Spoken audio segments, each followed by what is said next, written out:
Hello guys, welcome back to my YouTube channel. आज हम पढ़ रहे हैं फार्माकोलॉजी सब्जेक्ट, जिसके अंदर चैप्टर शुरू करेंगे। आज हम चैप्टर नंबर 10।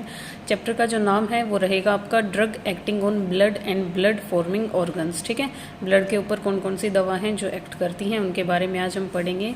तो जो सबसे फर्स्ट इसके अंदर ड्रग आएगी आपकी, या क्लासिफिकेशन जो आज हम पढ़ेंगे वो रहेगी आपकी drug affecting coagulation and bleeding. सबसे पहले मैं आपको बता देती हूँ चैप्टर नंबर 10 में आपके कौन कौन से टॉपिक रहेंगे जो हम इस चैप्टर के अंदर डिस्कस करेंगे। तो चैप्टर नंबर 10 में आपके रहेंगे drug acting on blood and blood forming organ. के अंदर आपके मेनली 4 टॉपिक रहेंगे। सबसे फर्स्ट है drug affecting the coagulation and bleeding. ठीक है, यानी वो दवाइयाँ जो आपके खून के जमने में हेल्प करें या फिर खून का कोएगुलेशन जो प्रोसेस है उसको क्या कर दे, ब्रेक डाउन कर दे। ठीक है, या और सेकंड ड्रग आप इसके अंदर क्लासिफिकेशन जो पढ़ोगे वो रहेगी फिब्रिनोलाइटिक्स या फिर थ्रोम्बोलाइटिक्स। थर्ड रहेगी आपकी एंटी फिब्रिनोलाइटिक्स और फोर्थ रहेगी आपकी एंटी प्लेटलेट ड्रग। तो ये आपकी छोटी सी यूनिट है जिसको हम डिस्कस करेंगे। आज का हमारा जो टॉपिक रहेगा वो रहेगा ड्रग अफेक्टिंग कोएगुलेशन और ब्लीडिंग के ऊपर। तो सबसे पहले इसके अंदर जो चीज़ आपको पढ़नी है वो पढ़नी है हीमोस्टेटिक एजेंट्स के बारे में। ठीक है, हीमोस्टेटिक एजेंट क्या होंगे, देखिए हीमो का मतलब आपका ब्लड, स्टेटिक का मतलब स्टॉप करने वाले। ठीक है, या फिर एक कांस्टेंट स्टेट में लेके आने वाले ऐसे एजेंट जो क्या करें, आपकी ब्लीडिंग को स्टॉप करें। ठीक है, उनके बारे में हम पढ़ेंगे। ऐसी दवाइयाँ हम पढ़ेंगे जो ब्लीडिंग को स्टॉप करें। अब किस केस में आपको ब्लीडिंग स्टॉप करवानी पड़ेगी, जब कहीं पे इंजरी हो रखी हो या सर्जरी के दौरान ब्लीडिंग जो होती है। ठीक है, इंजरी हो हो या कोई ब्लड वेसल आपकी रप्चर हो रखी हो, ऐसी कोई भी कंडीशन जिसमें क्या हो, बॉडी में आपकी ब्लीडिंग हो रखी हो, उस को स्टॉप करने के लिए हम जिन एजेंट्स का यूज़ करते हैं वो रहेंगी आपकी हीमोस्टेटिक एजेंट्स। ठीक है, तो सबसे फर्स्ट ये चीज़ आपको पता होनी चाहिए कि ये जो एजेंट हैं वो कैसे काम करेंगे, कैसे ये ब्लीडिंग को रोकेंगे आपका। ठीक है, तो ये आपकी 2 तरीके से काम करेंगे। सबसे फर्स्ट है वेजो कंस्ट्रिक्शन और सेकंड है आपका promote the coagulation of blood. ठीक है, सबसे पहले देखते हैं वेजो कंस्ट्रिक्शन को। वेजो का जो मतलब है वो रहेगा आपका ब्लड वेसल्स। ठीक है, वेजो जो वर्ड है वो आया है आपका ब्लड वेसल के लिए, जिसके अंदर आपकी आर्टरी और वेन दोनों इंक्लूड हैं। ठीक है, आर्टरी, वेन और आपकी कैपिलरी हो गई, ये दोनों तीनों इसके अंदर इन्वॉल्व है। कंस्ट्रिक्शन का मतलब क्या होता है, उसको नैरो कर देना। ठीक है, आपकी जो भी ब्लड वेसल है, ब्लड वेसल का मान लो अगर नॉर्मल साइज़ ये है आपका, ठीक है, तो ये जो एजेंट रहेंगे जो ब्लीडिंग को स्टॉप करेंगे वो क्या करेंगे, इन वेसल्स को कंस्ट्रिक्ट कर देंगे। कंस्ट्रिक्ट का मतलब क्या है, इनको नैरो कर देंगे। ठीक है, इनका जो डायमीटर है उसको रिड्यूस करवा देंगे कुछ टाइम के लिए। तो इस तरीके से काम करेंगे। सेकेंड जो फंक्शन रहेगा वो रहेगा promoting the coagulation of blood. ठीक है, कोएगुलेशन जो शब्द है उसका मतलब क्या है, जमना। ठीक है, तो क्या करेंगे, ये एजेंट ऐसे रहेंगे जो क्या करेंगे, ब्लड को जमाना शुरू कर देंगे। ठीक है, अगर ब्लड जमना शुरू हो जाएगा जिस साइट पे आपकी इंजरी हो रखी है, तो ब्लीडिंग क्या हो जाएगी, आपकी स्टॉप हो जाएगी। तो इन 2 तरीकों से क्या करते हैं, ये एजेंट आपके ब्लीडिंग को स्टॉप करते हैं। तो अब इसके बाद हम ये आपकी इंट्रोडक्शन रही, हीमोस्टेटिक एजेंट क्या रहेंगे जो ब्लीडिंग को स्टॉप करेंगे, किस किस तरह से करेंगे वो हमने पढ़ लिया है। नेक्स्ट हम पढ़ेंगे क्लासिफिकेशन के बारे में। ठीक है, क्लासिफिकेशन क्या रहेगी आपकी हीमोस्टेटिक एजेंट्स की, वो देखिए। इनको आप 2 तरीके से यूज़ कर सकते हो, लोकल एजेंट्स के तौर पे भी और सिस्टमिक एजेंट के तौर पे भी। ठीक है, लोकल एजेंट्स आपके क्या रहेंगे, जो आप किसी एक पर्टिकुलर एरिया पे अप्लाई करोगे। ठीक है, और सिस्टमिक एजेंट क्या रहेंगे, आपके इंजेक्टेबल रहेंगे। आपने क्या करने हैं, डायरेक्ट इनको ब्लड के अंदर इंजेक्ट करना होता है। सिस्टमिक आपने शब्द सुना भी होगा, सिस्टमिक का मतलब क्या, ऐसी कोई चीज़ जो आपके सभी सिस्टम में जाए, वो आपके ब्लड के थ्रू ही जा सकती है। तो ये आपकी इंजेक्टेबल चीज़ें रहेंगी। और जो लोकल एजेंट हैं, लोकल एजेंट का मतलब किसी एक पर्टिकुलर एरिया पे इनको अप्लाई करना। जैसे कि मान लो हाथ से ही कहीं से खून निकल रहा है, तो उस एरिया पे क्या कर दो, आप इनको अप्लाई कर दोगे और उस एरिया का जो ब्लड रहेगा वो स्टॉप हो जाएगा। ठीक है, तो जो लोकल एजेंट्स हैं उनके बारे में पढ़ते हैं। पहले देख लेते हैं कि लोकल एजेंट्स के अंदर कौन कौन से आपकी मेडिसिन आती हैं और सिस्टमिक एजेंट के अंदर आपकी कौन सी मेडिसिन आती हैं। तो देखिए, लोकल एजेंट्स को आपका स्टाइप्टिक्स भी बोलते हैं, ये आपके सिस्टमिक एजेंट हैं यहाँ पे। तो लोकल एजेंट के अंदर सबसे फर्स्ट जो चीज़ है वो है एड्रेनलिन। ठीक है, सेकंड है आपका थ्रोम्बिन। थ्रोम्बिन आपको पता है क्लोटिंग फैक्टर है। फाइब्रिन ग्लू है आपका। ठीक है, जिलेटिन है, कैल्शियम एल्जीनेट है, ऑक्सीडाइज्ड सेलुलोज है, रशल्स वाइपर विनोम है, विनोम आपका जहर होता है आपको पता है, और आगे है ट्रेनेक्समिक एसिड। ठीक है, ट्रेनेक्सा के नाम से ये चीज़ आपकी मिलती है। ठीक है, ट्रेनेक्सा के नाम से इसको मार्केट में लिया जाता है। नेक्स्ट आपका हीमोकोएगुलेज, तो ये आपके सारे क्या हैं, लोकल एजेंट्स हैं। और सिस्टमिक एजेंट के अंदर देखिए क्लासिफिकेशन क्या रहेगी आपकी, विटामिन के, ठीक है, fibrinogen, anti haemophilic factor, adrenochrome mono, ठीक है। देखिए क्या है ये आपका, ये सारे के सारे सिस्टमिक एजेंट हैं। तो इसके अंदर हम पढ़ रहे हैं किसके बारे में, एड्रीनोक्रोम मोनो सेमी कार्बोजोन, ठीक है। इथमसाइलेट इसका नाम आपने सुना होगा, डेस्मोप्रेसिन का नाम आपने सुना होगा, ट्रेनेस्मिक एसिड आपका ये हो गया, एप्सिलोन अमाइनो कैप्रोइक एसिड हो गया, हीमोकोएगुलेज हो गया। अब आपने देखा कुछ यहाँ पे हैं जो यहाँ पे भी आए हुए हैं, कुछ चीज़ें हैं जो कॉमन है। तो लोकल एजेंट का मतलब यहाँ आपने सिर्फ ये अप्लाई करनी है, ये आपकी जेल क्रीम स्प्रे की फॉर्म में अवेलेबल होंगे लोकल जो एजेंट हैं। और सिस्टमिक एजेंट आपके कैसे अवेलेबल होंगे, ये आपके ऐसे अवेलेबल होंगे जो सीधे ब्लड के अंदर एंटर करें, ठीक है, यानी इंजेक्टेबल फॉर्म में या टैबलेट्स के फॉर्म में, ऐसे ये आपके अवेलेबल होंगे। तो ये क्लासिफिकेशन है हमारी हीमोस्टेटिक की। हीमोस्टेटिक क्या है, ऐसे एजेंट्स हैं जो ब्लीडिंग को रोकते हैं। किस तरीके से रोकते हैं वो हमने पढ़ लिया, या तो वेजोकंस्ट्रिक्शन की हेल्प से या फिर प्रमोट करके कोएगुलेशन की चीज़ को।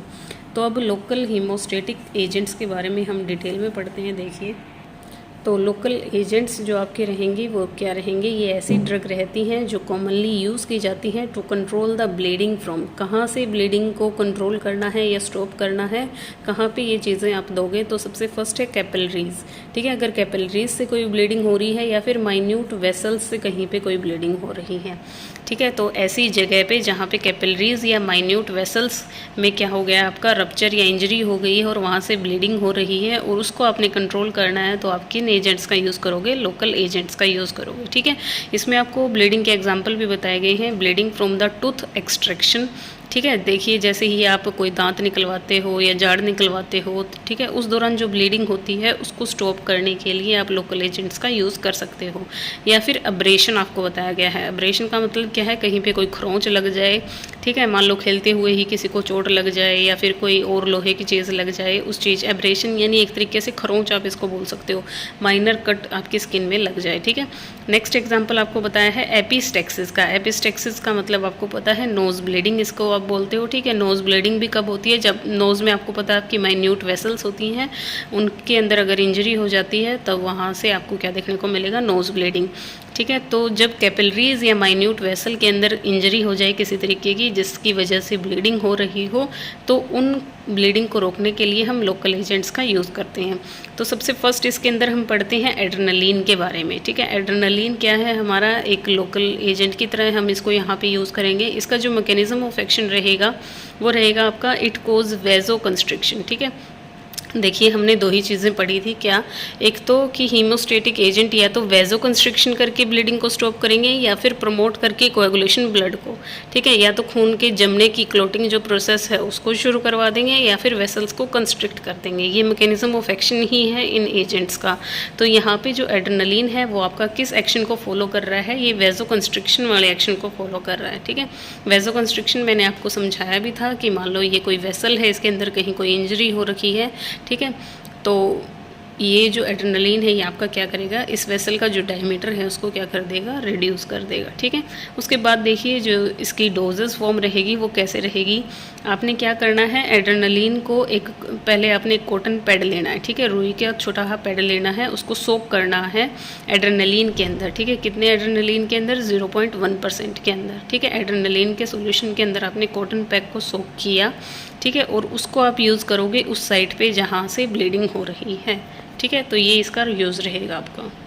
नेक्स्ट है एड्रेनलिन को आप कहाँ पे यूज़ करोगे, नोज़ ब्लीडिंग के केस में आप यूज़ कर सकते हो इसको, ठीक है, जिसको एपिस्टेक्सिस आप बोल रहे हो, या फिर bleeding after the tooth extraction, ठीक है, किसी ने दांत निकलवाया है कोई और उस साइड से क्या हो रही है, ब्लीडिंग हो रही है, तो वहाँ पे आप इसको यूज़ कर सकते हो। एड्रेनलिन को कॉटन का छोटा सा टुकड़ा लेना है, उसको सोक करना है एड्रेनलिन के सोल्यूशन में और उस जगह पे अप्लाई कर देना है जहाँ से ब्लीडिंग हो रही है, ठीक है। कॉन्ट्राइंडिकेशन, एड्रेनलिन का जो यूज़ है वो आपने किस कंडीशन के अंदर नहीं करना होता है, एक तो कार्डियोवास्कुलर, ऐसे पेशेंट के अंदर जिनको कार्डियोवास्कुलर डिजीज़ है, यानी हार्ट से रिलेटेड या फिर ब्लड वेसल से रिलेटेड किसी भी तरीके की कोई भी डिजीज़ है, तो उन पेशेंट के अंदर आपने एज हीमोस्टेटिक एजेंट यूज़ नहीं करना होता है एड्रेनलिन को, ठीक है। जैसे कि कुछ कंडीशंस आपको बताई गई हैं जहाँ पे आपको इसको यूज़ नहीं करना होता है।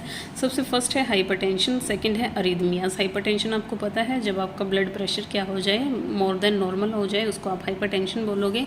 और अरिदमिया क्या है आपका, जब आपकी हार्ट रेट की जो रिदम है या तो टैकीकार्डिया हो जाए या ब्रेडिकार्डिया हो जाए, ऐसी कंडीशन के अंदर आप क्या करोगे, इसको यूज़ नहीं करोगे। या फिर एंजाइना पेक्टोरिस की कंडीशन हो या फिर कोई भी अदर इश्चमिक हार्ट डिजीज़ हो, इश्चमिक हार्ट डिजीज़ जहाँ पे ब्लड सप्लाई लॉस हो, ठीक है, ऐसी कंडीशन के अंदर आप क्या करोगे, इसको कॉन्ट्राइंडिकेट करोगे। यहाँ पे आप एड्रेनालिन का यूज़ नहीं करोगे एज हीमोस्टेटिक एजेंट। नेक्स्ट जो चीज़ है वो है आपकी थ्रोम्बिन, ठीक है। थ्रोम्बिन आपका सेकंड लोकल एजेंट है जो क्या करता है, ब्लीडिंग को स्टॉप करने के लिए दिया जाता है। कहाँ से, जब ब्लीडिंग हो रही हो आपकी, to control the bleeding from the capillaries, ठीक है, जब कैपिलरीज से ब्लीडिंग हो रही हो वहाँ पे थ्रोम्बिन। अगर आपने मेरी ब्लड क्लोटिंग फैक्टर वाली वीडियो देखी है तो उसमें आपने पढ़ा होगा थ्रोम्बिन क्या होता है, हमारा एक क्लोटिंग फैक्टर होता है, ठीक है।